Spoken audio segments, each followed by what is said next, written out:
Yes, what is up, everybody? Welcome to Ginger Runner Live number 92.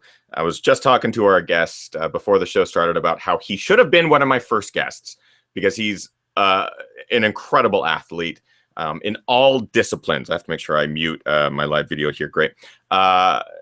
It's Max King, basically champion of ultra distances, shorter distances, road marathon distances, road ultra distances, short trail races, steeplechase, obstacle course races. This man has and does it all, and extremely well. So we're going to be picking his brain tonight. If you have questions for Max, ask him in the chat room or on Twitter by using the hashtag GRLive, and we'll pull those up during the live show. I'm so excited about tonight's show. I even have a really good beer, which I'm going to drink all of probably. So sit back, relax, get ready. Ginger Runner Live episode number 92 with Max King. Let's get started.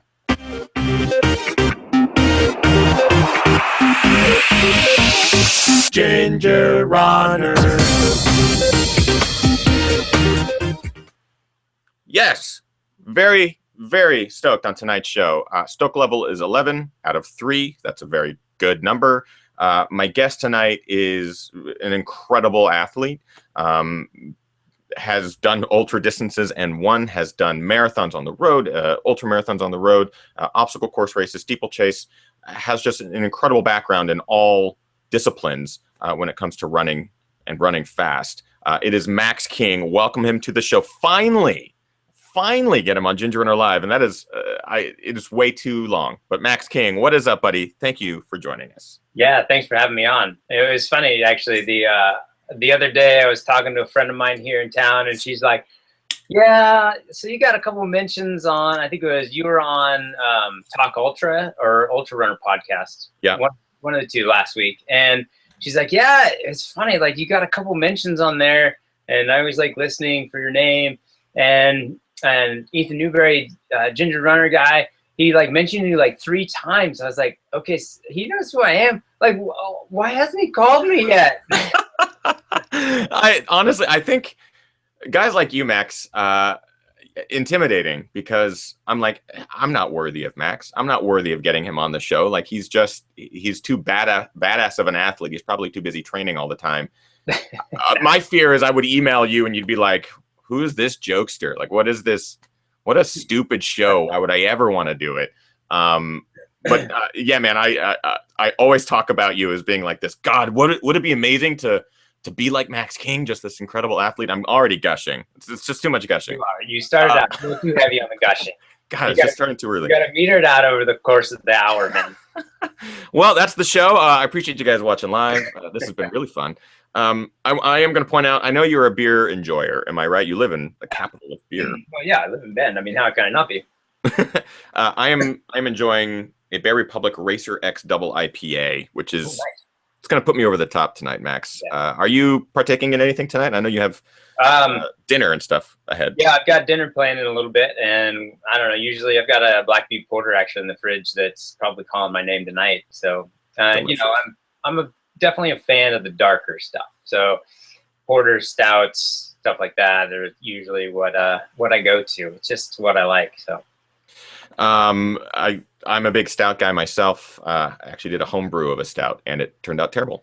The chat room is active. People really love some Max King. Before we really get into this interview, people are already talking about the shoe wall behind you. Do you live in a running store? Yeah, I figured that would. I actually set the camera up there. Well, I didn't actually set the camera up there. I shouldn't say that. I actually was watching a movie earlier on my treadmill in here, and I got your text right before this. I'm like, and I just got back from practice, and I'm like, oh shoot, I gotta do that interview.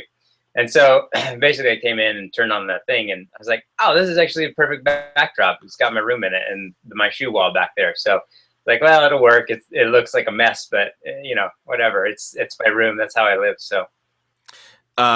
What are the variety of shoes back there? I mean, are some of them go-tos or some of them like these have been here for a decade sort of? A little bit of both, actually. There is a pair of Nike Duelists from my college running days that were probably even post my college running days, that were probably like early 1990s that I raced in for a long time. Geez, there's a really wide variety of of stuff back there. I was a shoe buyer for the local running store for the last 4 years, and so I kind of accumulated just a ton of different stuff. Probably there's some of those shoes that you shouldn't be looking at right there. Prototypes? So Solomon prototypes and stuff like that. But yeah, you know, it's just a good mix. And actually, it's funny because a lot of them are kind of go-to shoes. I use probably 20 to 30 pairs in running and training, just kind of switching stuff out. Just because I like to wear different stuff and try different things out and stuff. And so I tend to rotate a lot. And well, like I said, there's some that have been there for years that I'll probably never wear again, but I have them for sentimental value. Things like, you know, a pair of shoes that I won the mountain running championships in and stuff like that. But some of them get rotated out pretty frequently and just kind of in and out. And a lot of them, you know, I get them from the store. I'll wear them one time, and they go to a local high school kid. So this is a fairly specific question and not necessarily about a bigger running things, but do you preach the idea of wearing multiple styles of shoes or multiple drops or any of that kind of thing to help balance a runner's gait or any of that kind of stuff? It's like mechanically and stuff, I don't know. I mean, there's definitely been some studies that have shown that wearing more than one pair of shoes is going to make you a healthier runner. You know, who knows if that's causation or not, but it's, you know, it's something that I like to do. I think it personally, like, it makes running more interesting, more fun, just because you're wearing, you know, you're wearing a particular type of shoe for the conditions it was meant to be run in, which is going to make running, you know, it's going to make running more enjoyable on that surface. Like, you pick a trail shoe for a muddy trail, and you're gonna enjoy your run more. And then, you know, same thing with a dry trail, same thing for the road. If you're trying to do a speed workout, having a lighter weight shoe is going to make your run more enjoyable. So for me, it's more about that than it is about kind of the biomechanics of actually changing different shoes and stuff.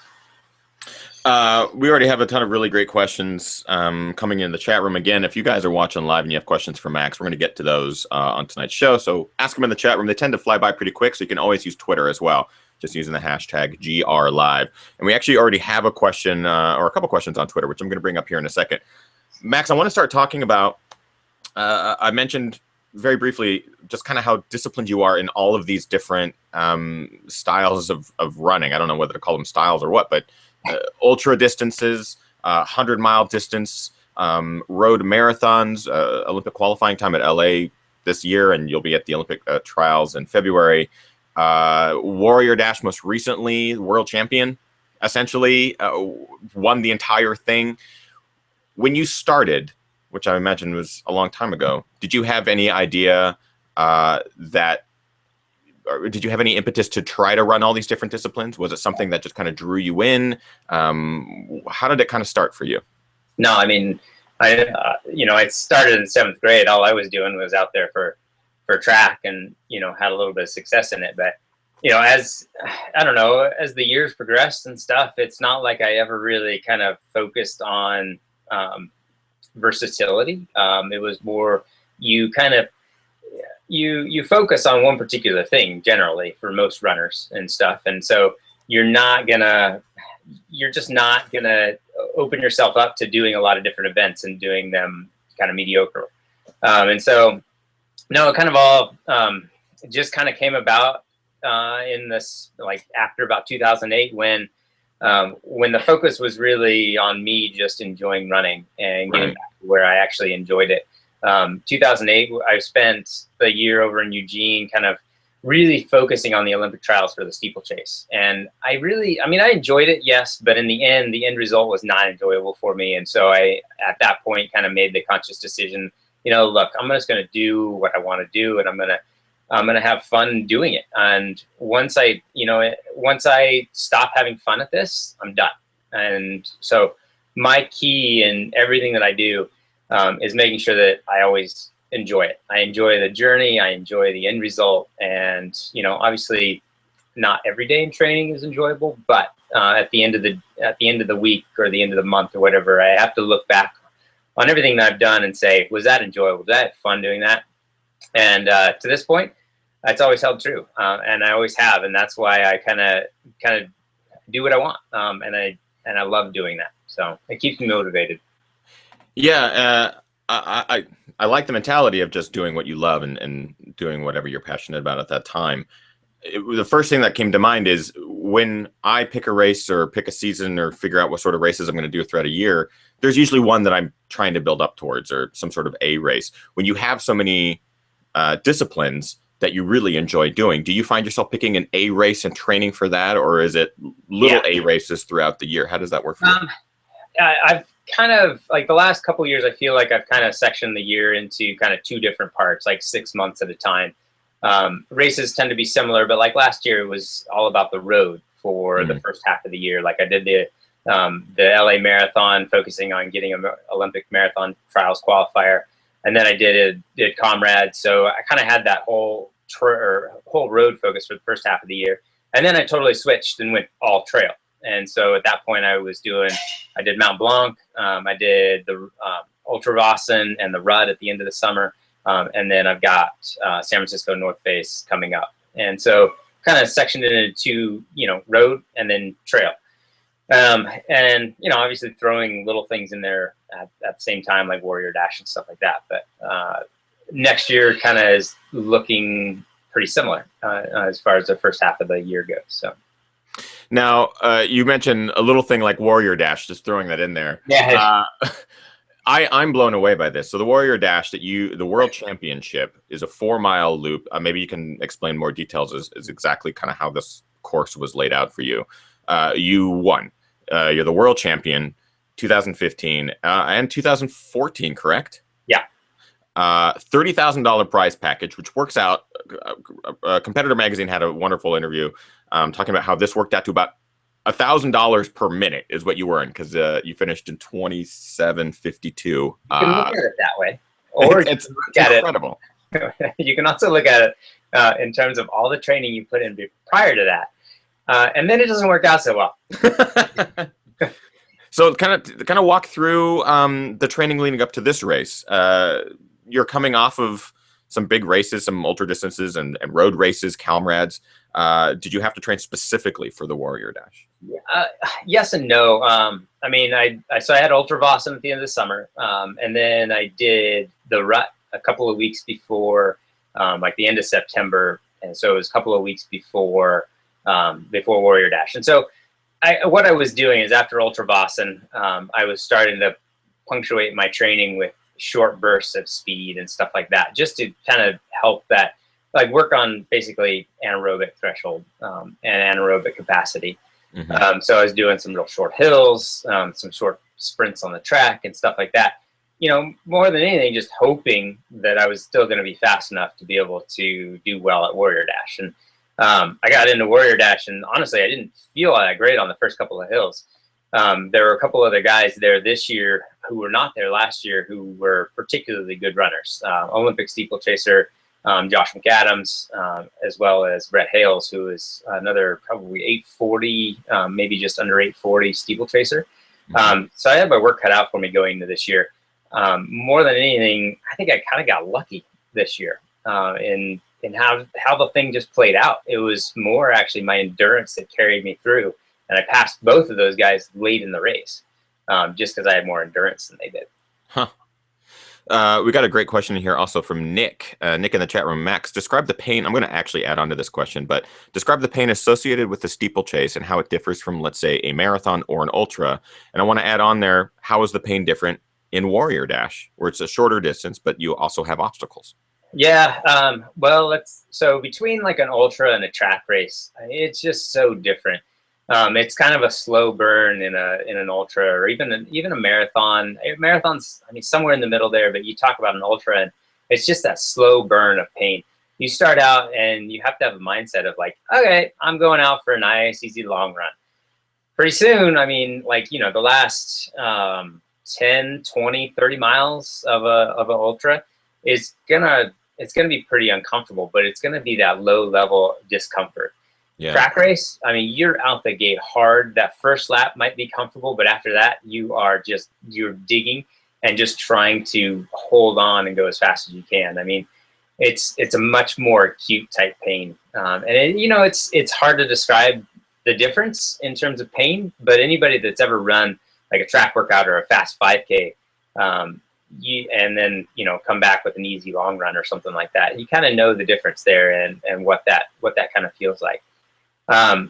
It's funny, obstacle racing catches a lot of runners off guard, I think, which is why we, like this year with the two guys in front of me, they didn't explode, but they definitely struggled later in the race because of how much those obstacles actually take out of your body. And like, that's something that I knew coming in this year. I knew that feeling, but I also knew that was going to catch some of the better runners off guard. Right. And I was kind of hoping that was going to be the case. And it's more of like a full body burn.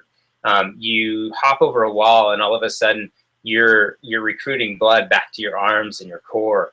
Whereas if you're just running and stuff, all you're doing is trying to get the legs to move as quickly as possible and put as much power into those.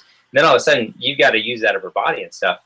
And it's totally different than what you do in a running race. And people don't expect that. I mean, it's a totally different feel. And you start to really feel that I guess that lactate suck of, you know, holy crap, I've got to get my whole body into this thing, and I'm having to climb over a cargo net now. I've never had to do this in a race before. This is totally cool. So it's different. I can imagine Western states with the cargo net and like an electrical fence or something. I mean, you do have a river crossing, so it's kind of like that. You're just, but by that time, you're so far out of it that you're just loving the water and the feel of that nice, cool river down there. So. Oh, I'm sure. I mean, you talk about training and it's a little bit different. You're having to use upper body and stuff like that. We got a good question on Twitter from Tim. Max, what sort of cross training do you do in the off season? Personally, I like running. And as long as I'm healthy, I tend to do most of my stuff running, or most of my workouts running. But, so the past couple of years, I started to get into ski mountaineering and stuff. So that's one big thing that I do during the winter now. More because it's, well, two reasons, I guess. One, because I thought that was going to be very ultra running, mountain running specific. Right. And it was it carried over much better as a cross training tool than a lot of other things like biking and stuff. But two, it was more that it was fun. And I really I've skied all my life. I grew up skiing. I started skiing in the Sierras when I was 2 years old. So I've been skiing all my life. And the past couple of years, I've kind of given up on it because what I'd have to do is I'd go up to the ski hill. I'd ski maybe for a couple hours. Maybe I'd ski the whole day. But then I really felt like I had to get out there and get that run done. And it was always on a weekend. And so I was missing my long run, which I stopped really being able to give up. And so I kind of stopped skiing and I really kind of missed it. And now with ski mountaineering, now I get kind of the best of both worlds. I get the workout going up and it's great. It's specific for running. But then I get a little bit of fun coming down the hill too. And so that's why I've kind of, more than anything, that's why I do it. Are you hitting any sort of gym workouts or anything like that throughout the week? Yeah. And then as well as some gym stuff. Actually this past 2 months, I've started a new gym weight program. Started lifting a lot heavier, working with somebody in particular in town here that I'm doing a lot more heavy weight, doing some plyometric type stuff, doing some power, and then hitting some kind of Olympic weight heavy stuff, like squats and deadlifts, stuff like that. So in the past, I've always done some functional fitness, some core work, upper body stuff, squats with just my body weight, all that. And now I've kind of turned the page and I want to actually get something more out of that gym time that I've got. And so I've started to kind of really work with a targeted specific weight training program that I've actually never done before. And so I can't tell you about the outcome yet, but hopefully come December and in the future, it'll pay off. We have another great question in the chat room. The chat room is staying very active, which is great. Kim is in there keeping questions going. So if you guys have questions, she's actually pulling those and getting those to me. This one's from Randy Kafar. What's up, Randy? Frequent guest of the show. Max, are you with a coach with so many different running events? How do you find a coach, or do you coach yourself? And that definitely, it's a good question because you have so many different mediums that you're running in and killing it at. I'm curious, coaching style. Yeah, so with so many different events that I like to do, finding a coach to actually put up with that is, that's kind of hard. Basically, you get a coach and they're after one specific goal, and that's exactly like I coach people as well, and that's exactly what I do.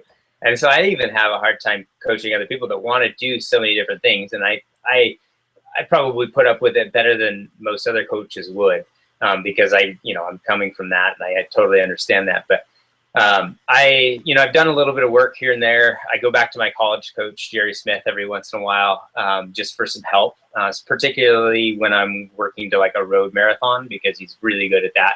And he's really good at getting that extra 10% out of me that I can't get out of myself. I'm pretty self-motivated, and so I don't have a hard time coaching myself. Like I can get out there for the workouts and stuff, which is the main reason to have a coach. And as you get to be a better runner, then it becomes more about the coach kind of pulling you back, and making sure that you're doing everything right.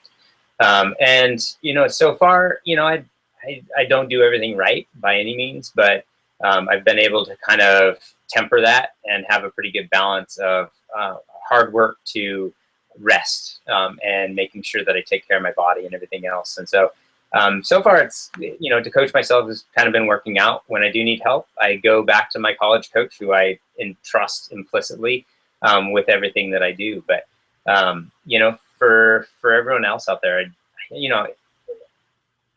it's hard to recommend a coach when you don't have a coach, but I definitely recommend getting a coach to get that little bit of extra out of you if you need that. So. Yeah, I know you come from a pretty competitive college background, doing cross country, doing steeplechase, stuff like that. With that coach from college, I've had many guests on the show who have talked about their college coaches giving them huge weekly mileages or huge training goals, or really working them hard, and how that's kind of translated into how they train now. Do you have any opinions as far as max mileages per week? Bigger mileage equals bigger gains, depending on what, like if you're training for 100-miler, do you like to do 100, 200-mile weeks, or are you of the mindset less is more, quality over quantity, that sort of thing? No, it was really pretty intense when we were in college. I wouldn't say necessarily high mileage, but we were definitely 90 to 100, anywhere about 80 to 100 a week, in peak season and stuff. So we were on the higher side, but it was definitely more about that really hard work. We would do workouts, hour and 45-minute hill workouts, 6 by mile uphill, 100 by 200 meters workouts, stuff like that. And so I now totally ascribe to that background for myself. The harder I can work, and I can put an enormous amount of work into myself and get a big return out of it. And especially get a big return for quite a while out of it too. And so, but is that right for everybody? No, not necessarily. For me personally, and from what I've seen out there, the more mileage that you put into yourself and the more mileage you can put into yourself, the more of a benefit you're going to get out the back end for the most part. But obviously that doesn't hold true for everybody. Not everybody is going to be able to, you can't take somebody that's been running 30 miles a week and they're 30 to 40 years old and bump them up to 100 miles a week. Right. Even within probably 20 years, that's never going to happen. But, trying to get more miles into them as a percentage of what they're currently at is probably a good idea to get more out of yourself.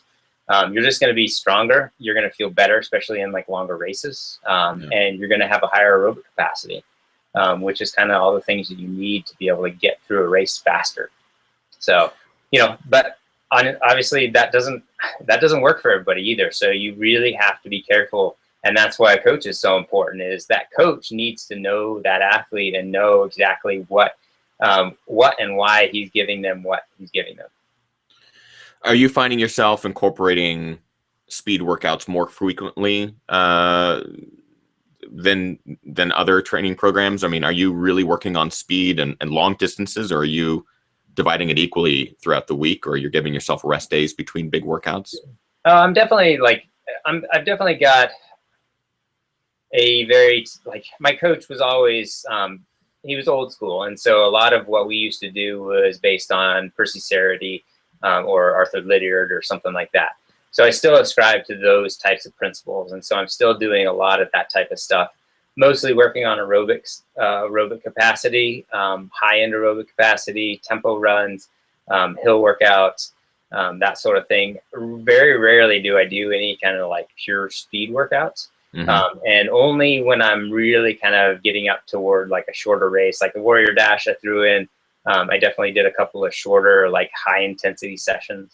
For the marathon coming up, I'm going to start throwing in more like what I call speed, but really it's more of that VO2 max type efforts, where I'm getting more speed out of myself. But for the marathon, you don't need a ton of speed. But I've got to be able to run 5-minute pace and have it be comfortable. And so I definitely need to be able to throw that down and to be able to run, you know, a 4:30 to 4:40 mile pace in a couple of workouts prior to that. And so I'm definitely always mixing things in, but I'm relying heavily on aerobic capacity. If that We have a makes lot sense. of, yeah, I mean, I totally get it, and I'm just basically taking notes this entire time, just like gotta pick his brain, gotta write this down. We have a ton of questions going on in the chat room. People really are curious about diet, and if I like you, this one. I have the one from Twitter pulled up. Matt in the chat room is asking, along with coaching for training, do you use any sort of help with your diet? And then on Twitter, we have this question from Running on Bliss. Ask Max, what's his nutrition style? Traditional, high carb, low carb, high fat, paleo, or I eat whatever I want? Seems to be the hot topic right now. Do you prescribe to anything? No, honestly, it's tough. I don't eat whatever I want, but at the same time, I eat whatever I want. I have a very wide-ranging diet. I love food. I have a good relationship with food, and to actually like restrict myself of anything would be very, very hard for me. And now that's one of the things that would probably turn training into work instead of fun. And so I prescribe to the idea that eating healthy, whole foods, you know, and a good balance of fats, carbohydrates, and proteins, and macro and micronutrients is what's going to give you an overall healthy lifestyle and healthy body to be able to perform at your best. And so I don't necessarily try to restrict anything, and I try to get everything in that I can. And it's all tends to be pretty healthy, I guess, like if you want to put a really broad topic over it. But at the same time, I have a lot of vices. And one of my big ones is donuts. And so I got to leave room in there for a donut, right? And or beer. But you know, it's like I look at the human body. Like, yeah, exactly. As I'm drinking a giant beer. Yeah, exactly. And I look at the human body, and it's amazing, right? I mean, we can do so much with it, and you can do more than you ever thought possible. And it's just this amazing machine that has the ability to take in this crap that you are willing to put in it, and then filter it and clean it up, and then put it out the other end. And really kind of take away the good parts of what you need. We can do a lot to our bodies, and it can come through a lot. And I actually use my grandma as an example. She smoked for basically her entire life. And she has one lung left. They had to remove a lung because of emphysema. But other than the lung thing, she's absolutely healthy. And, you know, her brain's there. Her body's not failing. Hey, that's my wife. Hi. And everything about her says, you know, I've never done anything to my body at all, but yet she smoked for, you know, probably 40 or 50 years, and then finally quit. And it's like, okay, so she can do that to her body and come out the other side of it, looking and feeling pretty good, despite losing a lung. I don't know. That's pretty good to me. And so, you know, it's like trying to eat a healthy lifestyle or lead a healthy lifestyle and eat healthy and stuff like that is great. And I think you need the good things in life and the good things in your diet. And then you can put the other bad things in it. Maybe it's a beer, maybe it's a donut, maybe it's a little bit of candy. And your body's going to handle it pretty good. And it's going to be okay. So you kind of tend to side with eat right, essentially. Yeah. People talk about the 80-20 rule, or in your case, eat right a majority of the time, and then occasionally you're allowed to treat yourself a little bit.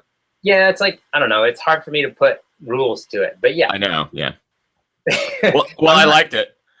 it's funny because like I'm an engineer. I should be like a total 80-20 dork and like really regimented, right? But I'm not. I'm like, just eat what you want and make it generally healthy, and then you can have that other stuff on the side. I don't know. And it's hard for me to quantify any of that. I was gonna say, I knew you were an engineer, so part of me is like, Max has this structure I down. know everybody thinks that I must be like so regimented because I'm an engineer, but it's like I'm not. So. But that's also refreshing to know that some elites are like, just take care of your body, really. Eat whatever you want, but at the same time, eat healthy things. Yeah. I guess the real difference is that you're an incredibly talented elite. You're very fast. You're really well trained, and you can pretty much do any discipline. So I think those of us who are mid-packer or back of the packers, we maybe should watch what we eat and just make sure everything is good and healthy. Yeah. We have, again, great questions coming in the chat room, guys. Really, really appreciate this. The live interaction tonight is awesome. Everyone's loving Max. A great question from Raul Engel, thank you again for tuning in live. He's a regular viewer. How do you psychologically prepare yourself for different races? This is a good question here, especially races like Western States 100 versus the Rut. And I remember hearing an interview or reading an interview with you post-Rut. You placed 6th at the Rut, and that is a notoriously difficult, very technical 50K. Yeah, that was brutal. How do you mentally train your mind and your outlook going into these different races, from a 100-mile runnable Western States 100 to a very technical, very difficult Rut 50K? Yeah, well, I mean, I think one of the first things that for me it comes down to is deciding which races I focus on. The Western States was a very focused race for me. That was an A race. And so psychologically, it was a buildup for months with my training, making sure my training was right, doing everything that I could in training to prepare myself to get through that 100-miler. Honestly, I was scared out of my mind going into that race. And who was not going to be going into 100, especially their first 100-miler?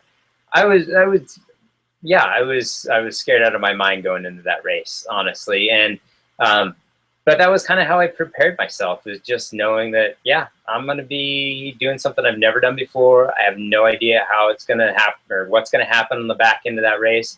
All I want to do is make sure I'm prepared to get through as much of the race as possible, feeling comfortable. And so that's kind of how I prepared myself for any of these longer races, especially a new one that I'm doing, is, okay, reach this point where I know I've run to and be comfortable at that point. And so that's what I try to do. And that's mentally kind of how I'm thinking about it on one of those longer races like that. Honestly, going into the Rut, that was not an A race. I'd had Ultravassen a little bit before that. Mm-hmm. I was there. It was basically like a dessert race, I guess, if you want to put it that way. It's like, this is kind of icing on the cake. Like, yeah, I'll go run it and see how it goes. And, and that's, I mean, part of the reason why I was 6th. I mean, I was back a little ways, and it was more about just getting through the course, enjoying the course. And so I went into it just thinking, all right, look, like I'm raced out at this point. Mm-hmm. I'm just going to go, I'm going to run it, see, I'll run hard, and we're going to see how it goes. And I've kind of prepared myself by thinking, okay, the first part's runnable. I can get through that pretty easy, get up over that stupid mountain as easily as possible.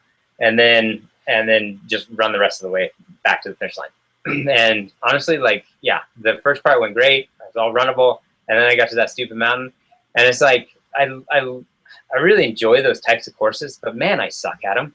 It's like, it was awful. Like, I was struggling up that mountain, and like loose rocks going off to the sides and everything else. I'm just slipping all over the place. Guys are passing me left and right.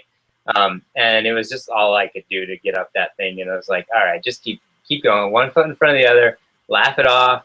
And right up at the top, like, Luke Nelson caught me up there, and so we had some fun up at the top a little bit. I kind of stood there, looked around for a minute, and then ran off to try to catch him on the downhill. And stay with them a little bit. And, you know, at that point, it was more about having fun at that race and that experience than it was about totally like balls to the wall, like head in the clouds racing. And so that was how I that's how I differentiate between those races and how I can go from one race to another race and have them be completely different. Do you find yourself having multiple races throughout the year that are that more dessert style race? People in the chat room love that term, by the way, considering it a dessert race. Do you find yourself using every race as a major training tool, or do you use them just as fun? I definitely do some just as fun. I mean, the Rut's a good example, but at the same time, I mean, I did look at that as a training race though too. It's like, okay, I suck at these types of races. I've got to get better at them. So I got to do them to get better at them. So I might as well, you know, go out there, do it hard, and just see what happens and see what I need to do to my body to improve in practice for a race like that. And so that's kind of how I use them. I can use them as a training tool at the same time that I'm out there racing too. So I have been kind of using this mentality from time to time in training. Find something that you suck at. In my case, it tends to be a lot of things, and do it more. Things that you don't like, and do it more. Is there anything that you don't like as far as trail running, road running, obstacle course racing, anything like that, that maybe you are leaning towards doing more? It seems like you are able to do a lot of things well. Is there anything that you don't do well? Well, I mean, I definitely feel like my climbing is pretty lacking, and I could use a lot of help there and a lot of improvement in my climbing ability. I just get passed by a lot of guys, especially hiking, but in particular hiking, but also just on climbs and stuff. I'd love that to be a little bit stronger, and so I've definitely kind of made a concerted effort with this fall and stuff, and that's what a lot of the gym and the gym time is kind of focused on, is just climbing better, and so. Remains to be seen, but I'm hoping that, you know, kind of putting myself in the gym a little bit more, doing more elevation gain in training and stuff like that is going to translate to better climbing ability. And it's just, you know, it's one of those things that like that thing in particular, climbing during a race, is something that's been hard for me to improve on the past couple of years. Once I started getting into more mountain races, especially like ultra mountain races, I knew that was something that I really needed to work on. Like I'd get my butt kicked at the speed goat every year just by, you know, once we started a hike, it was over. And so I know I needed to work on it, but it's just like where I live in Bend, it's just, it's really hard to get that kind of work in. I don't have the mountains that they do in the Rockies, or, you know, they have in the Alps and stuff like that, where I can go out my door and climb 3,000 feet, come back down, do it again. It's like I just don't have that ability, and so now I'm trying to figure out if there's another way that I can get that training in, and that's what the gym time has been focused on. You talk about Bend, and I wanted to talk to you about this, about location. You live in Oregon. It's a beautiful state. I was born in Portland, so I have pride. I have Oregon pride. But I know that the environment there is pretty incredible. You have all sorts. You have, you know, big mountain ranges. You have Mount Hood. You have beautiful rainforests. Is there something that drew you to Bend? We've had many guests on the show that live in Bend, Stephanie Howe and David Laney. You have so many people that are Oregon-based runners. Is there something that drew you there, and basically what made it your home? Work. I had an internship here actually at a pharmaceutical research company during college for 2 summers. They offered me a job, and then so I accepted the job and moved here almost probably 12 and a half, 13 years ago now. And I've basically been here ever since. My wife still works at the same place that I used to.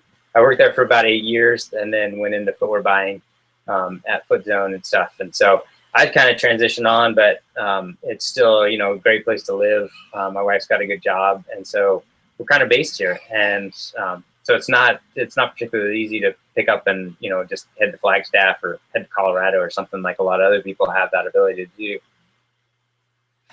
We have a great question in here from Jen in the chat room. Thank you, Jen.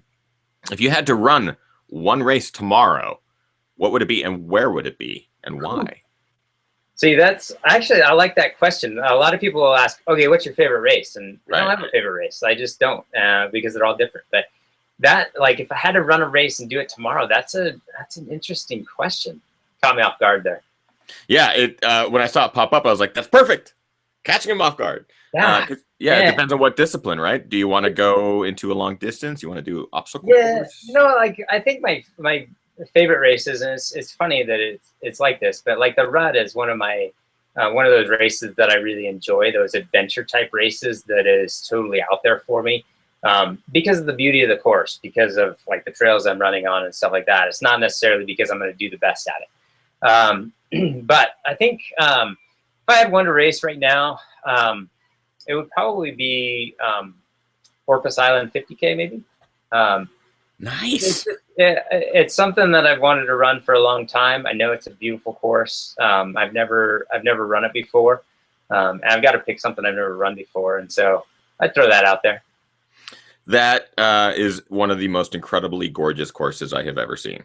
Yeah, that's what I've heard. And every year I miss that, because like this year the trials are coming up. They're right around that same time. It's like, one of these years I will get up there for that race. And they do have the 100-mile version now. What? There's a 100-miler?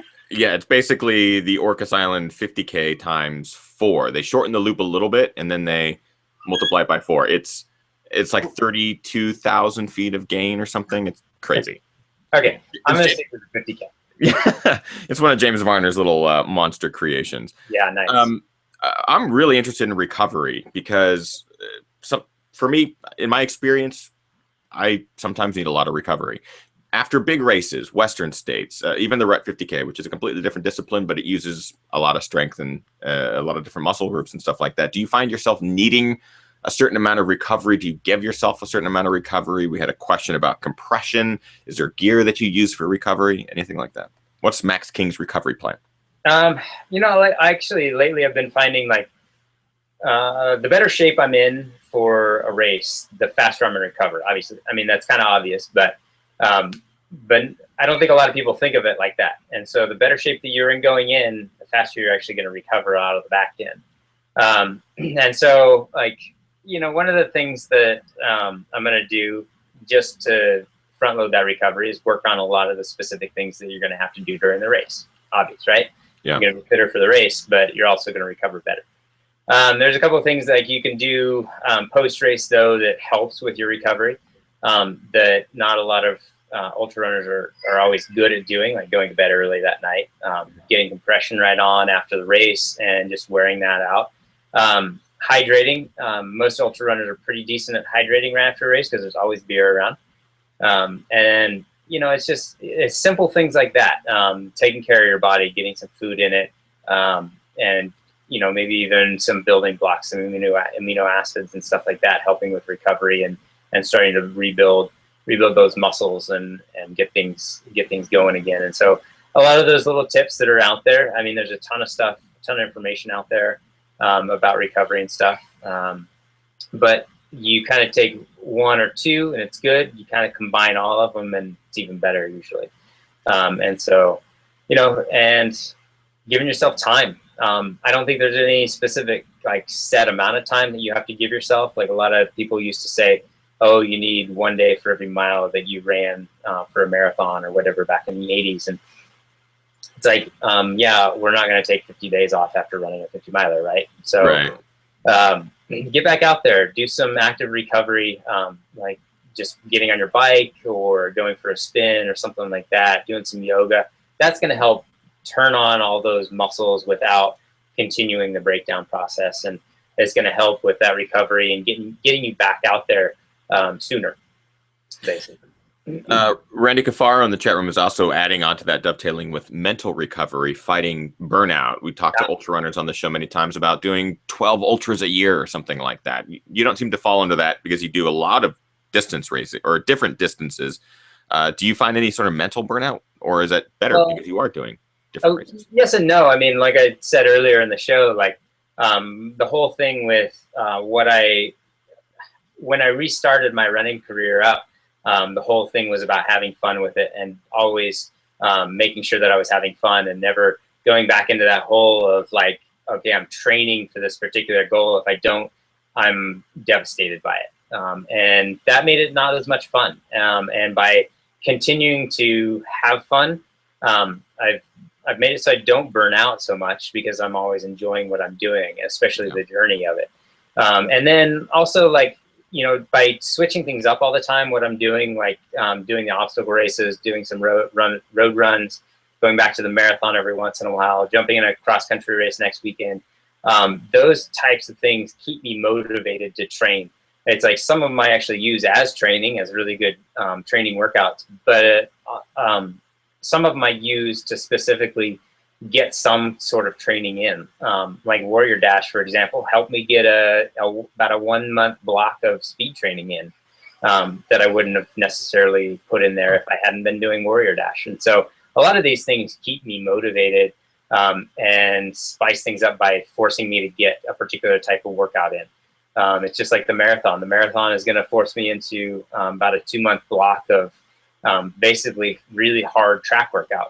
And they're not going to be particularly fun, but 6 months down the road when I'm doing Comrades or I'm doing Leadville or something like that, all of that fitness is going to come to fruition, and I'm going to do a lot better in those races because I had that 2 month block.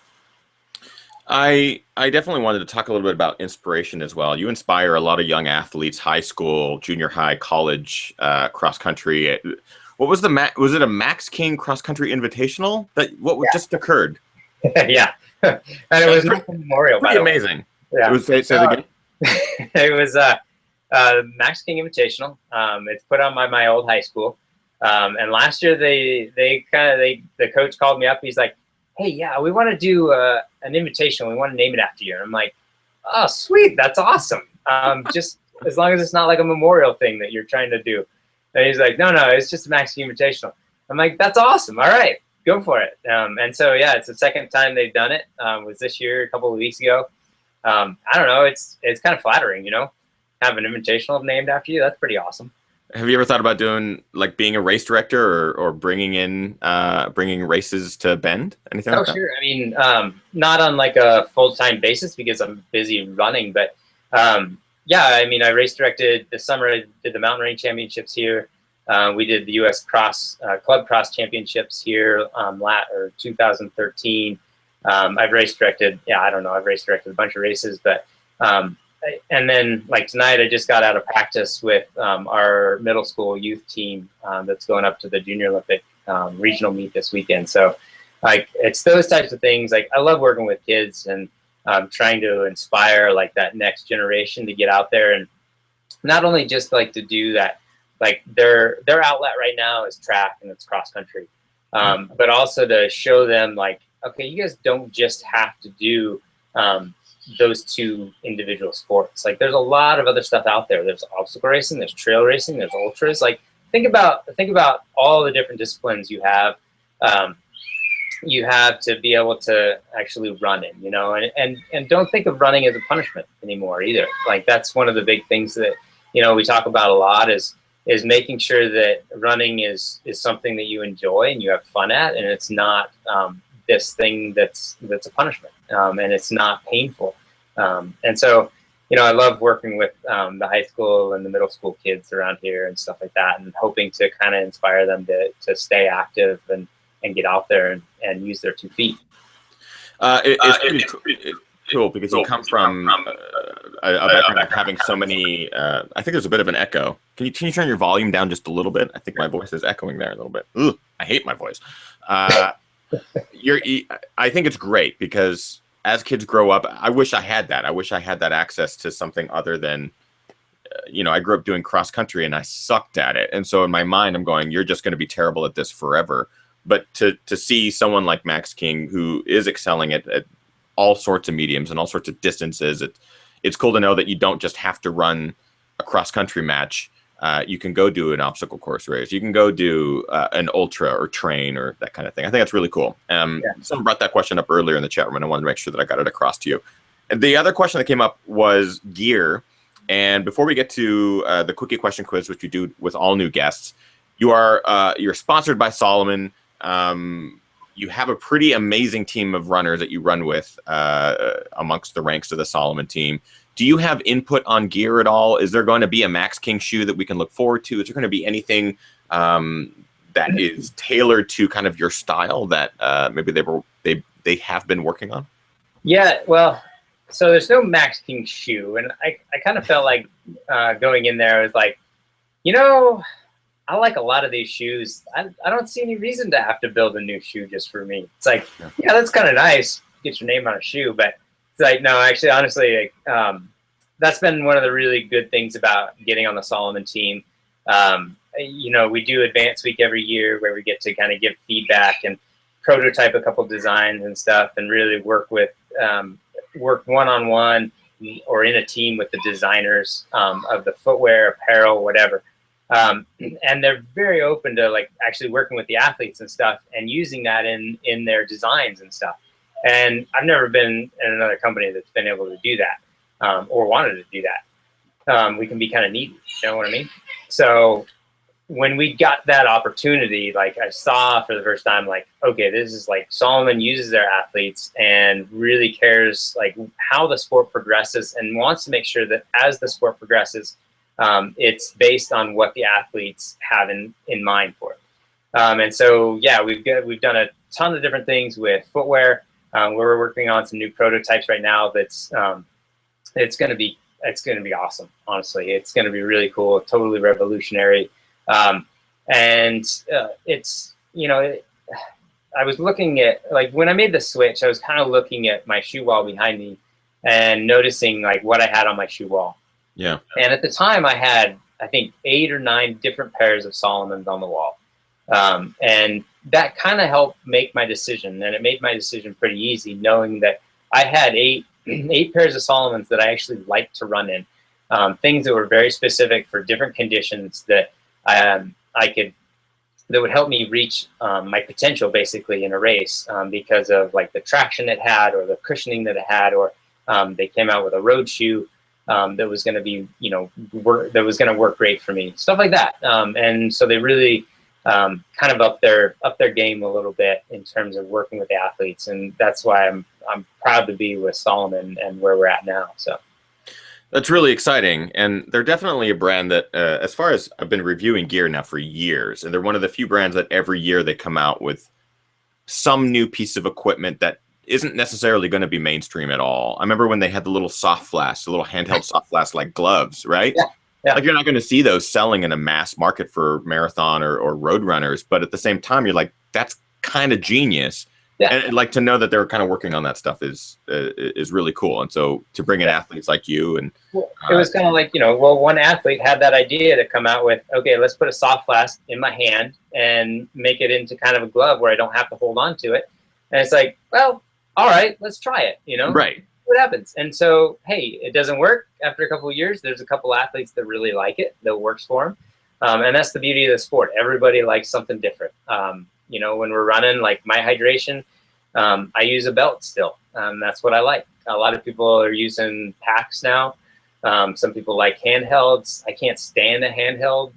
You know, it's things like that. Everybody's a little bit different, and that's the beauty of it. So.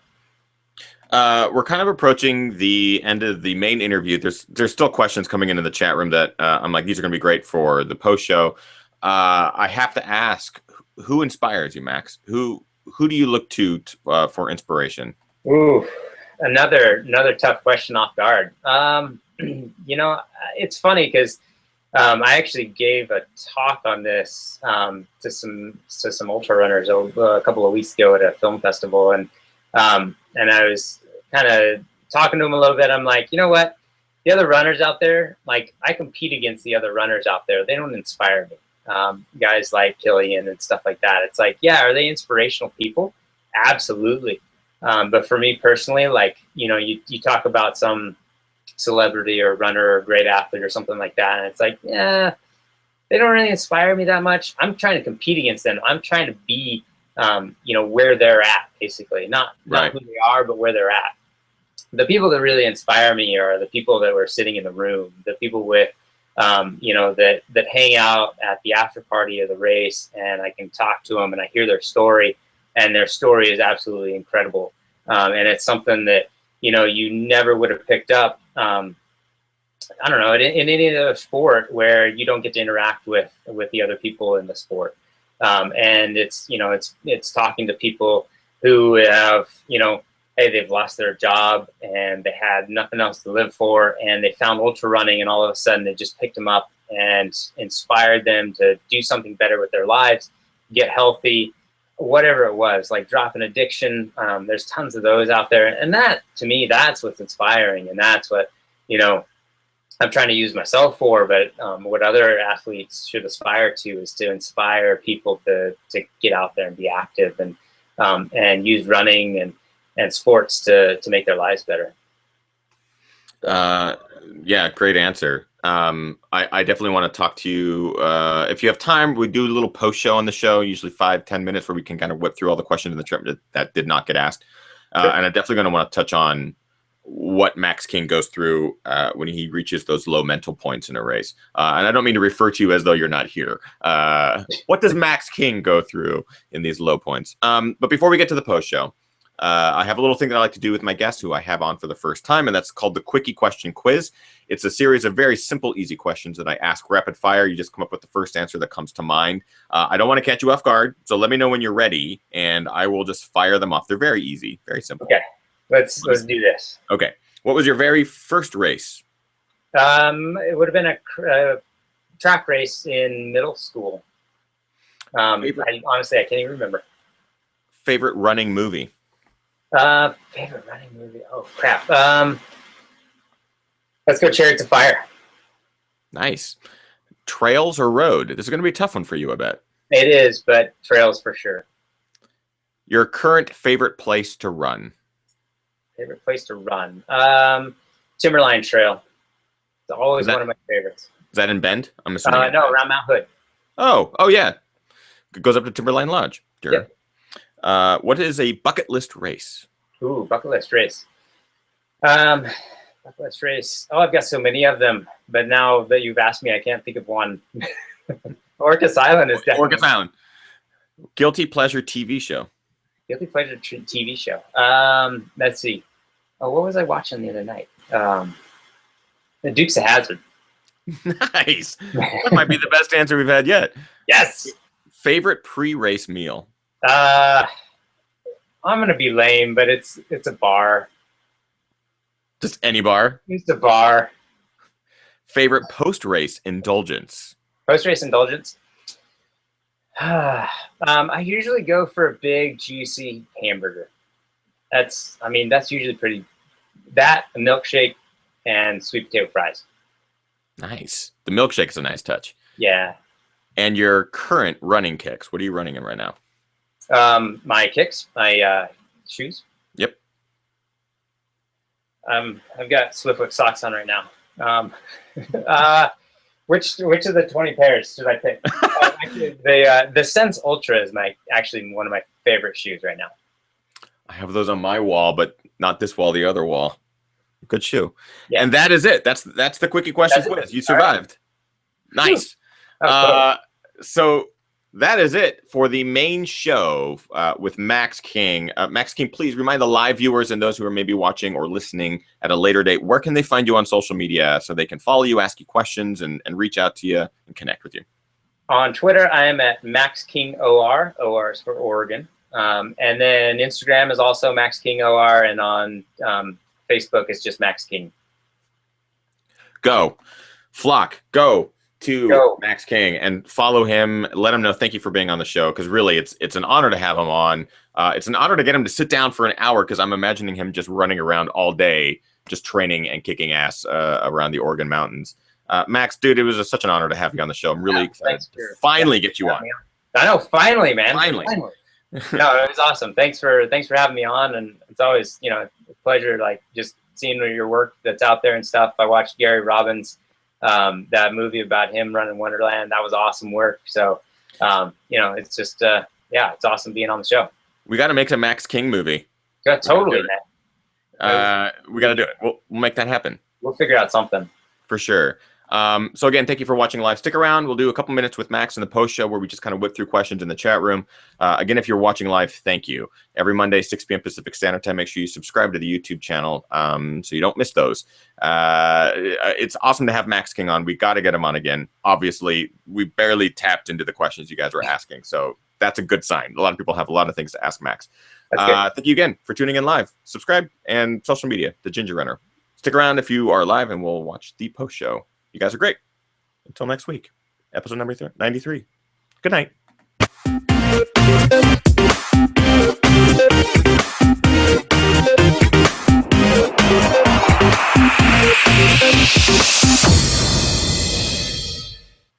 Awesome. So this is the post show, Max. We just kind of shoot the shit a little bit. We have a number of questions that just didn't get asked during the live show because they all started popping up super quick. Cool. People had tons of questions about training and stuff like that.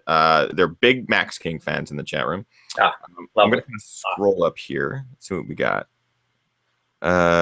Sorry, guys. I saw like 7 questions in a row.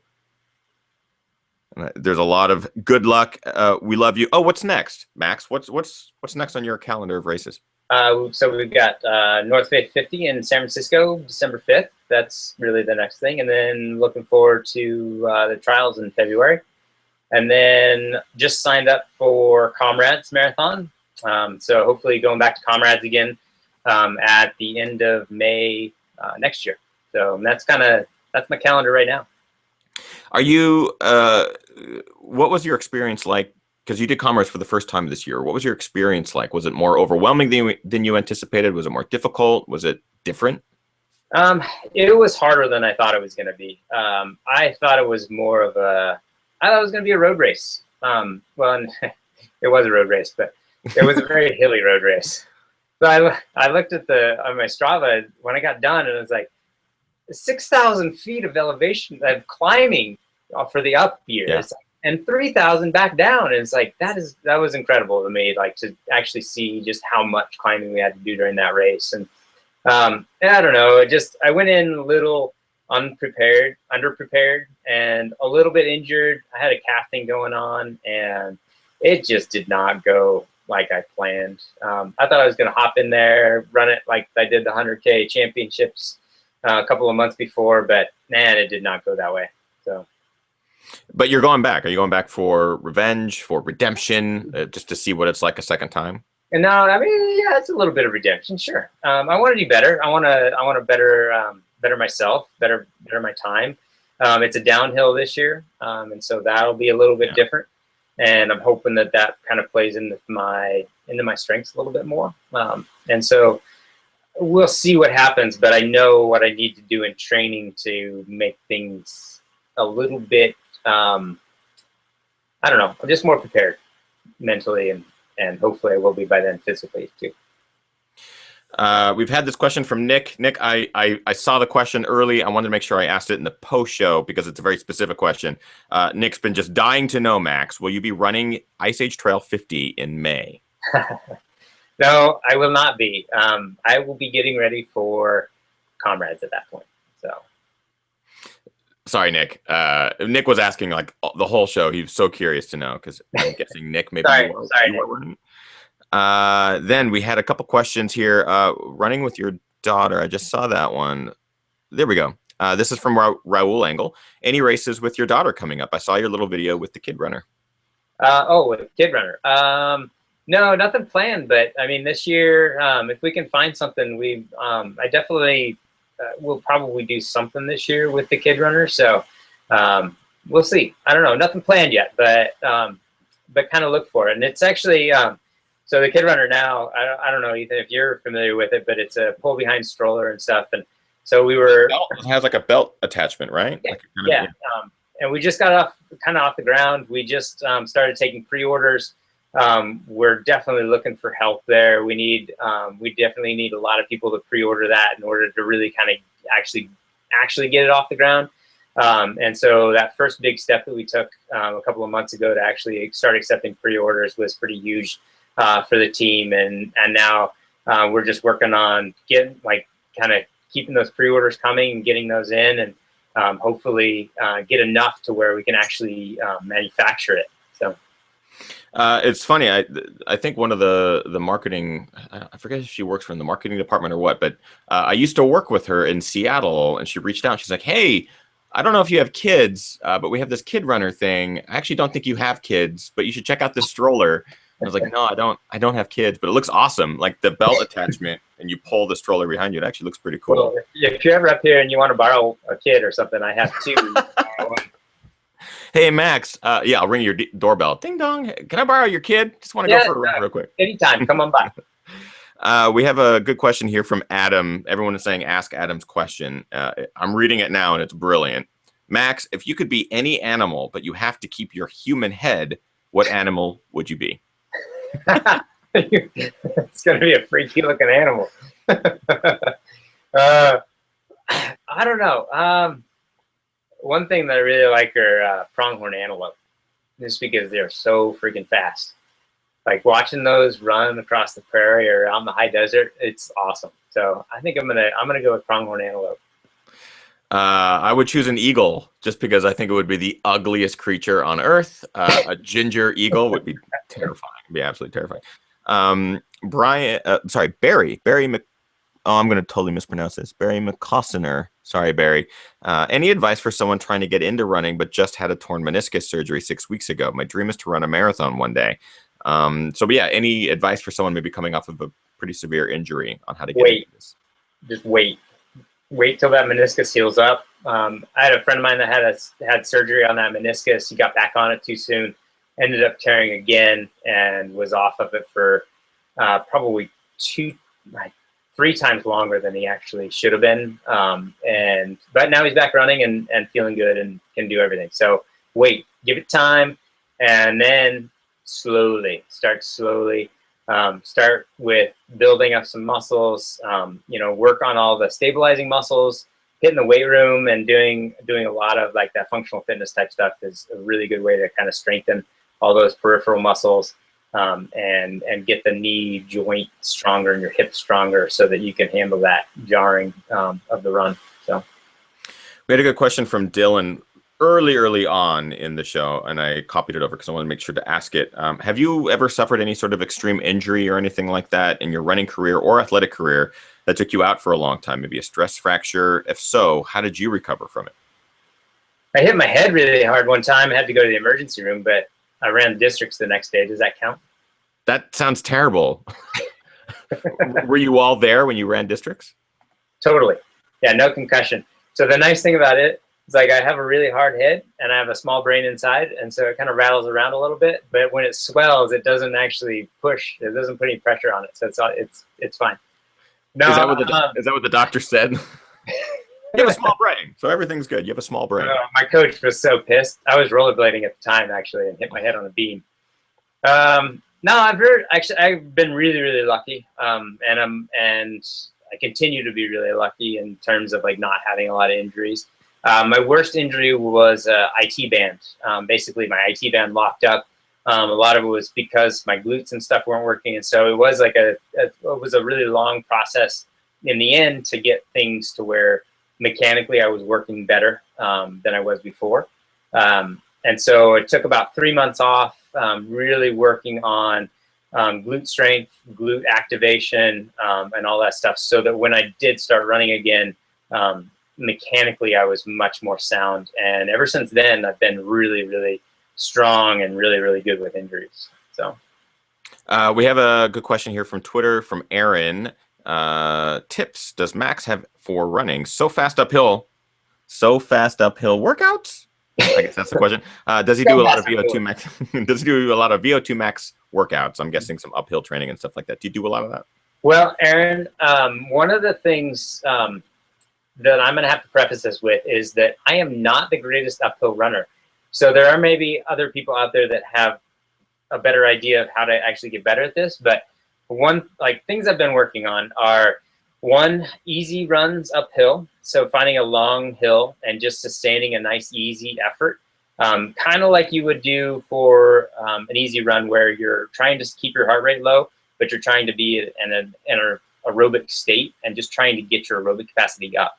So doing the hill at a sustained rate, keeping my heart rate low, and just trying to get those mechanics of that uphill running going. The next thing I've been working on is more like a VO2 max type hill workout, where I'll do 5 by 3 minutes or 5 by 5 minutes uphill, and then come back down, do it again at a VO2 max type effort where heart rate's high.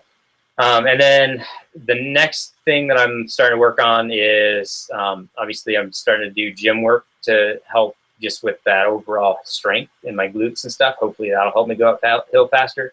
And then tempo runs uphill. For me, I got to do a tempo run on a treadmill. And so like today I did like 45 minutes tempo run uphill just to see kind of, if that will actually help my running uphill ability. Nice.